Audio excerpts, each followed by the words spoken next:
হঠাৎ মেয়েটি এই ছেলেটিকে বলে দ্রুত একটি নাম্বার উঠাও। ছেলেটি জরুরি মনে করে নাম্বারটি তুললে মেয়েটি বলে এটা আমার নাম্বার, রাতে ফোন দিবে। এই বলে উঠে গেলে তার বান্ধবী বলে তোর সাহস আছে বলতেই হয়। মেয়েটি বলে তুই দেখতেই থাক সামনে কি হয়। পরের দিন একটি ছেলে বলে আমাদের বিভাগে আজ থেকে নতুন একটি ছেলে যোগ হয়েছে, সবাই পরিচিত হয়ে নাও। মেয়েটি দেখে ওই ছেলেটি এবং তাকে বলে কি ব্যাপার, তুমি ফোন করনি কেন? ছেলেটি তাকে পাগলি বলে চলে যায়। তারপরে ক্লাসরুমে একটি ছেলে বলে আমরা বসে না থেকে একটি গেম খেলি। এই বলে সে সবাইকে একটি করে কাগজ দিয়ে বলে 10 আর 5 যার কাছে থাকবে তারা তাদের নাম্বার আদান প্রদান করবে, আর এটা আমরা কয়েকবার করব। তারপরে ছেলেটি বলে আমি 10 পেয়েছি, 5 কার কাছে? এই মেয়েটি খুলে দেখে তার কাছে 5 নাম্বার কাগজ। তারপরে ছেলেটি তার কাছে নাম্বার নিতে গেলে ওই ছেলেটি ফোনটি কেড়ে নেয় এবং মেয়েটিকে জড়িয়ে ধরে। তারপরে বলে আরে 10 নাম্বার কাগজ তো আমার কাছে। মেয়েটি তার বান্ধবীকে বলে কাজ হয়ে গেছে।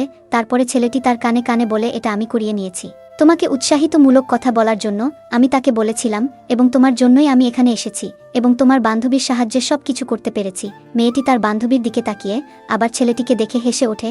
এভাবেই তাদের ভিতর প্রেম হয়ে যায়।